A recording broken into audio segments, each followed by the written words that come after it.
بسم اللہ الرحمن الرحیم۔ ناظرین محترم، میرے انتہائی محترم شخصیت سید حبیب اللہ شاہ صاحب جموں کشمیر سے بار بار اصرار فرماتے ہیں کہ میں کچھ اعلان غدیر پر بھی بات کروں اور اعلان ولایت پر بھی۔ تو میں شاہ صاحب سے بھی گزارش کرتا ہوں اور آپ سے بھی گزارش کرتا ہوں کہ یہ ایک بہت بڑا سمندر ہے اور بحر بے کنار ہے، اور وقت کے دامن میں اتنی گنجائش نہیں ہوتی کہ ہم اس کے پورے علمی قوائف کو مکمل بیان کریں۔ اس پر تو بھی الحمدللہ تعالیٰ میری کتاب آ رہی ہے، تاہم میں مختصر وقت کے اندر یہ چیزیں عرض کرتا ہوں۔ قرآن کریم کی آیت کریمہ ہے، یا ایھا الرسول بلغ ما انزل الیک من ربک، اے صاحب عظمت رسول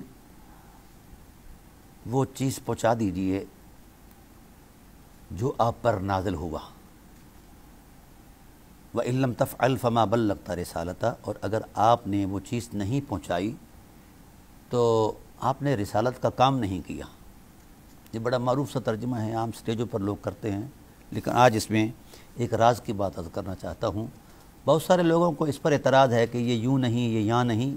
بھئی دیکھیے، بہت سارے مفسر علماء کے نزدیک یہ آیت کریمہ آخری آیت ہے، اور قرآن کریم نے قاعدہ دیا ہے لِتُبَيِّنَ لِلنَّاسِ مَا نُزِّلَ إِلَيْهِمْ، اے حبیب جب بھی کوئی چیز آپ پر نازل ہو تو فوراً اس کا انگ انگ بیان کر دو، اس کا حرف حرف بیان کر دو، کسی چیز کو بھی پس منظر میں نہیں رکھنا، بلغ پہنچا دو۔ لِتُبَيِّنَ لِلنَّاسِ مَا نُزِّلَ، جو کچھ بھی نازل ہوا، یہ ما جو ہے لفظ یہ عموم کے لیے وضع ہوا ہے، کوئی ایک حقیقت بھی چھپا کر نہ رکھو۔ آپ پر اس لیے نازل فرمایا تاکہ آپ اس کو کھول کھول کر بیان کر دیں۔ تو سید عالم صلی اللہ علیہ وسلم نے اپنی نبوی عظمت کے ساتھ ہر آیت کو، ہر حرف کو پوری قوت کے ساتھ کردار، سیرت کی حرمت اور عظمت یقین سے بیان فرمایا ہے۔ تو ناظرین محترم، جب سارا قرآن پیچھے بیان کیا جا چکا تھا تو اب نئے سرے سے اس آیت کے اترنے کا مقصد بظاہر تو نظر نہیں آتا۔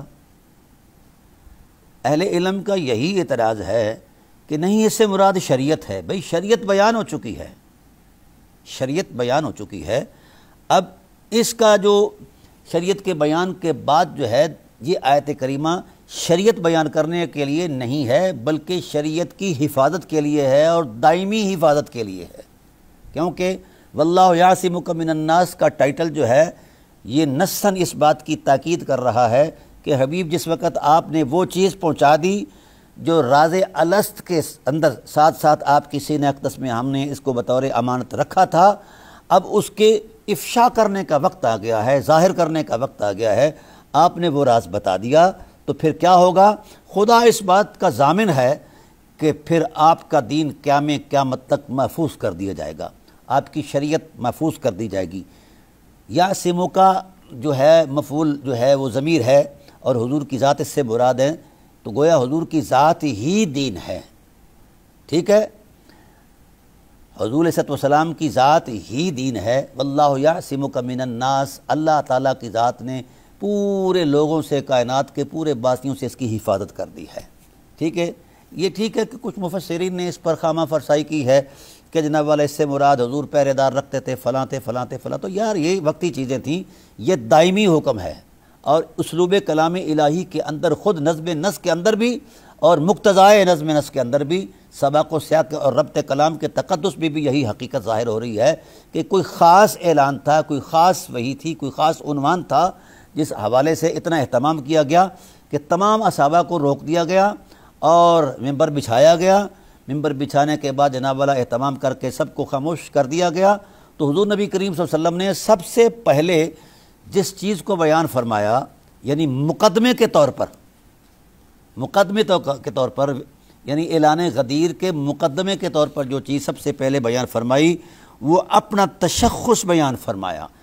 قال الست اولیٰ بکم من انفسکم، کیا میں تم میں سے سب سے زیادہ تمہارے مالوں کا، تمہاری جانوں کا زیادہ قریب نہیں ہوں، مالک نہیں ہوں؟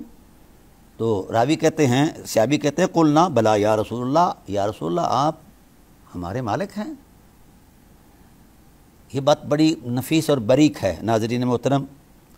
رسول اللہ صلی اللہ علیہ وسلم نے پہلے اپنا نبوی اعتماد پیش کیا تاکہ اطمینان کے لیے ایک حوالہ سامنے ہو، میرے اعلان کو فرط جذبات کی نظر نہ کیا جائے، بلکہ یہ تشریعی حکم ہے اور مشیت الہی کے اہتمام سے ہے۔ خدائے ذوالجلال نے جس راز کو سینہ رسالت میں محفوظ رکھا تھا، اس راز کے افشا کرنے کا وقت آ گیا ہے، اور اس راز کی حرمت کو بیان کرنے کا وقت آ گیا ہے، اور اس راز کی طاقت کو بیان کرنے کا وقت آ گیا ہے، اور اس راز کی حمیت کو بیان کرنے کا وقت آ گیا ہے، اور اس راز کے پردے میں کیا حقیقتیں پنہاں ہیں ان حقیقتوں کو بیان کرنے کا وقت آ گیا ہے۔ اس لیے رسول اللہ صلی اللہ علیہ وسلم نے پہلے اپنی ذات کا اعتماد پیش کیا۔ مجھے یقین یہ کرتے ہو کہ میں اولا ہوں تم سے، میں تم سے تمہاری جانوں سے بھی زیادہ قریب ہوں، مالک ہوں تمہارا۔ اللہ اکبر۔ قال، پھر کہا الست انا اولا بکم من امہاتکم، میری ذات کو اپنی ماؤں سے بھی زیادہ اہمیت دیتے ہو، ان سے بھی، ان کی بھی جانوں کا مالک ہوں؟ قالوا بلا یا رسول اللہ، کیوں نہیں؟ قال الست اولا بکم من آبائکم، کیا تم مجھے اپنی باپوں کی جانوں سے بھی زیادہ قریب تر سمجھتے ہو، مالک سمجھتے ہو؟ قالوا قلنا بلا یا رسول اللہ، کیوں نہیں یا رسول اللہ؟ پھر حضور نبی کریم صلی اللہ علیہ وسلم نے قال الست اولا بکم، الست الست الست، 3 مرتبہ یہ کہا۔ قلنا بلا یا رسول اللہ، یا رسول اللہ ایسا ہی ہے جو آپ فرما رہے ہیں آقا، آپ ہمارے بھی مالک ہیں، ہمارے ماں باپ کے بھی مالک ہیں، ہماری ہر چیز کے مالک آپ ہیں، ہم تو صرف آپ کے عاجز غلام ہیں، یہ ہماری حیثیت ہے، آپ جو فرمانا چاہتے ہیں وہ فرمائیے۔ تو رسول اللہ صلی اللہ علیہ وسلم نے مولا کائنات کا بازو پکڑ کر یوں لہرا کر کہا من کنت مولا ہو فہذا علی مولا، جس کا میں مولا ہوں۔ یہاں بھی ایک لطیف سا پیرایا ہے، پہلے نبوت کا اعتماد دلایا اور پھر اپنی نبوی ولایت کو بطور حوالہ پیش کیا۔ کتنی بڑی طاقت ہے ولایت علی کی، کہ اس کی طاقت کے اندر خیال آرائی یا جذبات کا تسلسل نہیں ہے، اس کے پیچھے نبوت کی ولایت کی طاقت ہے، نبی کی نبوت کی حرمت کی طاقت ہے، اور وہ بطور حوالہ ہے۔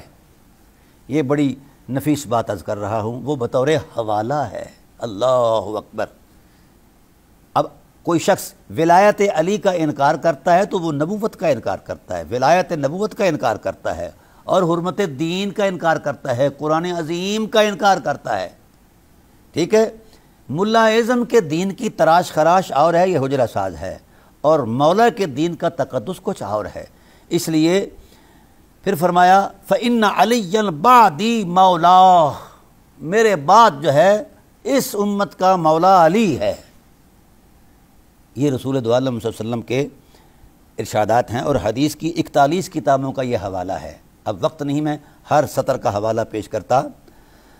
فَإِنَّ عَلِيًّا بَعْدِي مَوْلَاهُ اللَّهُمَّ وَالِمَنْ وَالَاهُ، یا اللہ اب میری دعا ہے جو علی کی ولایت کو قبول کرتا ہے، اس کے زیر نگی چلتا ہے، اے اللہ تو اس پر رحمت فرما، تو اس سے محبت فرما، تو اپنی ولایت کے نور کا فیضان اس پر جاری فرما۔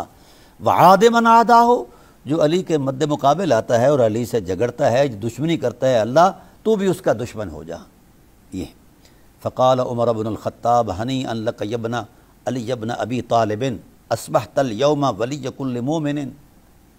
حضرت عمر اٹھے اور انہوں نے جھوم کر کہا مبارک ہو، مبارک ہو، مبارک ہو، خوشخبری ہو، اے ابن ابی طالب علی، آپ آج کے بعد ساری کائنات کے ہر صاحب ایمان کے مولا ہو۔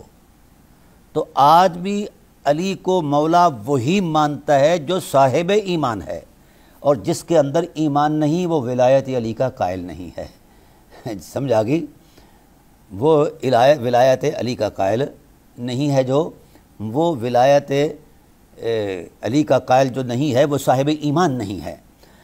تاہم میں عرض کر رہا ہوں کہ یہ حدیث کے وہی نصی الفاظ ہیں جو میں نے آپ کے سامنے پیش کیے ہیں، اور یہ ہنیئا لک، یا بخن بخن لک یا علی ابن ابی طالب، یہ کیا کلمات ہیں؟ یہ کلمات فرط مسرت کے کلمات ہیں، خوشیوں کی انتہا کے کلمات ہیں، اور ذوق، جس طرح کسی صاحب ایمان کو کوئی اللہ کی طرف سے نعمت آتی ہے تو وہ فرط ذوق سے بھر جاتا ہے، جھوم کر وہ اللہ کی تسبیح بیان کرتا ہے۔ تو ایسے ہی جب مولا علی کی ولایت کا اعلان یوم غدیر ہوا تو جو صاحب ایمان تھا وہ بول اٹھا، ہنیئا لکا، ہنیئا لکا، یعنی اس بات کی تصدیق کر دی گئی اس روایت کے اندر کہ صاحب ایمان وہی ہے جو ولایت علی کو تسلیم کرتا ہے۔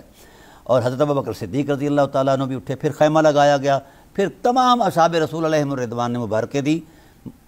جس وقت اعلان کیا جا رہا تھا تو رسول اللہ صلی اللہ علیہ وسلم اپنا امامہ مبارک ان کے سر پر رکھ رہے تھے۔ اللہ اکبر۔ آج بھی ہماری طریقت کی روایات میں یہ بات موجود ہے کہ جس وقت کوئی شخص تزکیے تصفیے سے گزر کر زہد اور ریاضت کی منزلیں عبور کر کے آگے جاتا ہے تو اس کا وہ شیخ طریقت جو ہے اس کے سر پر اپنی ٹوپی یا اپنا رومال بطور شفقت بطور محبت یہ پیش کرتے ہیں تاکہ یہ اب صاحب ارشاد ہو گیا ہے، اب یہ صاحب ارشاد ہو گیا ہے، طریقت کا کام آگے کر سکتا ہے، مرید کر سکتا ہے وغیرہ وغیرہ۔ تو اہل طریقت کا یہ شروع سے ہی طریقہ کار چلا آ رہا ہے، اور یہ اس سنت کاملہ کے کو سامنے رکھ کر کی جائے گا کہ رسول اللہ صلی اللہ علیہ وسلم نے بھی اپنے بعد جس ذات والا صفات پر نبوی اعتماد کیا ہے وہ جناب مولا کائنات علیہ السلام کی ذات والا صفات ہے۔ اب آئیے اس پر عید منانا کیسا ہے، خوشی منانا کیسا ہے؟ اس پر خوشی منانا ایمان کی گواہی ہے۔ حضرت ابوبکر صدیق رضی اللہ تعالیٰ نے منائی، حضرت عمر فاروق رضی اللہ تعالیٰ نے منائی، اور تمام صحابہ نے منائی، خود سید المرسلین صلی اللہ علیہ وسلم نے خوشی کا اظہار فرمایا۔ اب آئیے، ولایت علی سے خوش وہی ہوتا ہے جس کے اندر انسانیت کی حرمت بھی ہو، ایمان بھی ہو، اور جس کے اندر یہ چیزیں نہیں ہیں اس کے لیے ولایت علی ہے ہی نہیں ہے۔ یہ تو ایمان والوں کا سلسلہ ہے۔ آج بھی ایمان والے ہی ولایت علی کے اس دن کی یاد مناتے ہیں جس دن یہ ٹائٹل دیا گیا تھا، تو اسے عید غدیر کا ٹائٹل دیا جاتا ہے، اور بڑے چڑ جاتے ہیں مولوی بیچارے، ذہنی پست ہیں نا، اور ذہنی عیاش بھی ہیں، جو چیز ان کے منشا میں آئے کہہ دیتے ہیں کہ جناب یہ تو ٹھیک ہے، اور جو چیز منشا میں نہ آئے واہ و قرآن کی آیت ہے تو اسے نہیں مانا۔ مجھے بتائیے، خود اس کلام الہی کے مقتضا کے اندر یہ بات موجود ہے کہ اللہ کی خوشی اسی میں ہے، اے رسول اپنی نبوت کے بعد ولایت علی کا اعلان کر دو۔ تو کوئی کہہ سکتا ہے کائنات کا کوئی شخص، کوئی بدبخت، کہ اللہ نے ناراض ہو کر یہ اعلان کا حکم دیا؟ نہیں، اللہ نے اپنی الوہی خوشی کا اظہار فرمایا۔ تو گویا ولایت علی کے دن پر خوشیوں کا اظہار کرنا خدائے ذوالجلال کی سنت ہے، اور پھر اس خوشی کو فرط جذبات میں بیان کرنا سید المرسلین صلی اللہ علیہ وآلہ وسلم کی سنت ہے، اور پھر اس کے بعد اس خوشی کو سیلیبریٹ کرنا اصحاب رسول علیہم الرضوان کی سنت ہے۔ جو سنت اس تصور میں آئے وہ تو کم از کم واجب کا درجہ رکھتی ہے، ٹھیک ہے؟ تو خدا خوش، رسول خوش، ہاں نہیں خوش، یا ابلیس خوش نہیں، یا مولوی خوش نہیں ہے، یا ملا خوش نہیں ہے، جس کا تعلق اموی دین سے ہے۔ نبوی دین والا خوشی کا اظہار کرتا ہے۔ جب بھی یوم غدیر آتا ہے، یہ موسمی مینڈکوں کی طرح مولوی بے موسمہ بولنا شروع کر دیتے ہیں کہ یہ عید غدیر کیوں آئی ہے جی، یہ کہاں لکھی ہے، فلاں لکھی ہے، فلاں لکھی ہے، کہاں لکھی ہے؟ بے شرمو، جب آپ اپنے کے لیے اپنی عیدوں پر کرتے ہو اظہار تو اس وقت حوالے دیتے ہو۔ مثلا ہم بریلوی ہیں تو ہم عید میلاد النبی مناتے ہیں، سبحان اللہ، بڑی دھوم دھام سے مناتے ہیں۔ مطلب کیا ہوتا ہے کہ اس دن رسول اللہ صلی اللہ علیہ وسلم کی تشریف آوری کائنات کو رونق بخشی گئی، اور ہم اس دن کو سیلیبریٹ کر کے خوشی کا اظہار کرتے ہیں۔ تو بھائی قرآن کہتا ہے کہ جس وقت قل بفضل اللہ وبرحمتہ فبذلک فلیفرحوا خیر مما یجمعون، جب بھی تم پر اللہ کا فضل اور احسان ہو، اس کی رحمت ہو، تو تم پر واجب ہے کہ خوشی کا اظہار کرو۔ تو رسول اللہ صلی اللہ علیہ وسلم کی تشریف آوری پر خوشیاں ہم مناتے ہیں الحمدللہ بحمدللہ تعالیٰ، نعت خوانی ہوتی ہے، وعظ نصیحت ہوتی ہے، علماء بولتے ہیں سبحان اللہ، جلوس نکالتے ہیں، جھنڈیاں لگاتے ہیں، فلاں یا فرط جذبات کا اظہار کرتے ہیں نا جی۔ تو جس دن نبوت کا بعد، چونکہ آپ صلی اللہ علیہ وسلم کی نبوت کے بعد کسی نبی نے آنا ہی نہیں تھا، کیونکہ ہر یہ تاریخ انسانیت کا ایک پورا ایک تسلسل رہا ہے کہ جب بھی کوئی نبی تشریف لاتے اپنا تبلیغی دور ختم کر کے واپس تشریف لے جاتے دنیا سے، تو اس وقت بعد میں ان کی امتیں بگڑ جایا کرتی تھی اور وہ اپنی کتابوں کے اندر بگاڑ کر دیتی تھیں، اپنے رویوں کے اندر بگاڑ کر دیتی تھی۔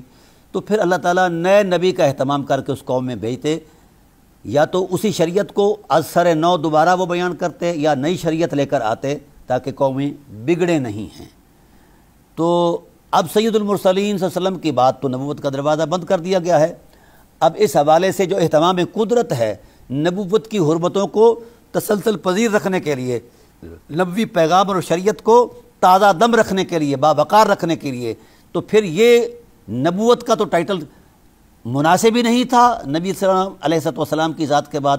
ظاہر ہے پھر کسی ٹائٹل پر اس نبوت کی حفاظت تو کرنی تھی، جس نے اس شریعت کو تازہ رکھنا تھا، جس نے اس شریعت کو قائم رکھنا تھا، جس نے اس دین کی بقا کو دائمی عظمت بخشنی تھی، اس کا اہتمام کیا جائے۔ تو اللہ نے نبی کی زبان سے ولایت علی کا اعلان فرمایا اس لیے کہ تاکہ قیامت تک اس دین کی حفاظت کا انتظام ہو جائے۔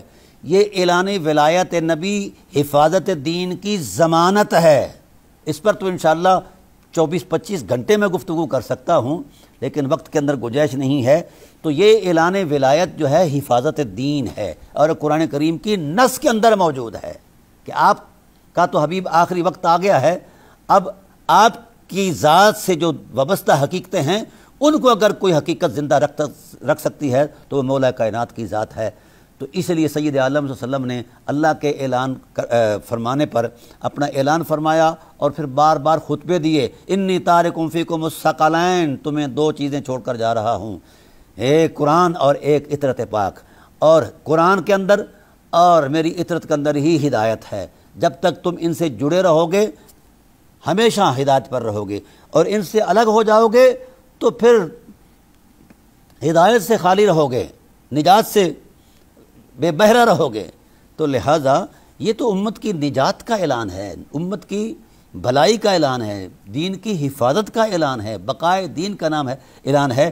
اس پر خوشی فطرت ہے، ہر صاحب فطرت اس پر خوشی کا اظہار کرتا ہے، جس طرح حضرت عمر نے کیا، حضرت ابوبکر صدیق نے کیا، اور دیگر صحابہ نے، امہات المؤمنین نے کیا۔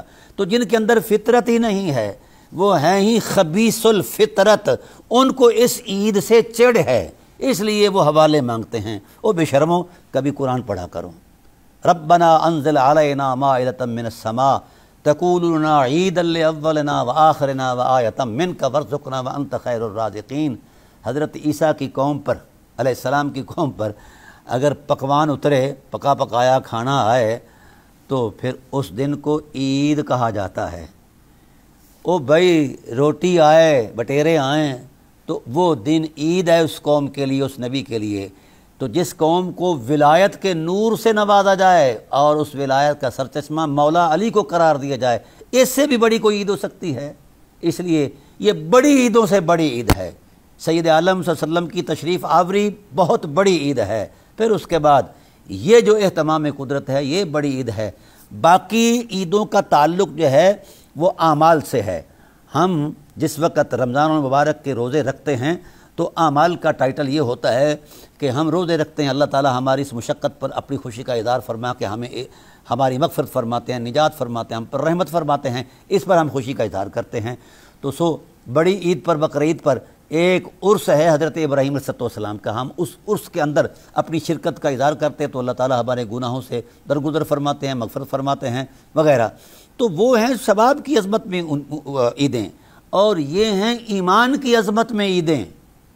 عید میلاد النبی کے ساتھ ایمان وابستہ نہ ہو تو بھی ایمان نہیں ہے، اور عید غدیر کے ساتھ بھی ایمان وابستہ نہ ہو تو بھی عید نہیں ہے، چونکہ نظم نص یہ کہہ رہا ہے اصبحت الیوم ولی کل مومن، یہ حضرت عمر کے کلمات طیبات ہیں۔ انشاءاللہ حضرت ابوبکر صدیق کے کلمات طیبات، یہ دیگر صحابہ کرام کے فرط جذبات اور احساسات انشاءاللہ آپ کو میں پہنچاتا رہوں گا۔ یہ ایک وسیع ترین عنوان ہے، تو لہٰذا یہ بڑی عید ہے، اور اس میں صرف صاحبان ایمان کے لیے عید ہے۔ جو بے ایمان ہے وہ اس عید کے قریب نہیں آتا اور نہ اسے آنا چاہیے۔ وما علینا الا البلاغ۔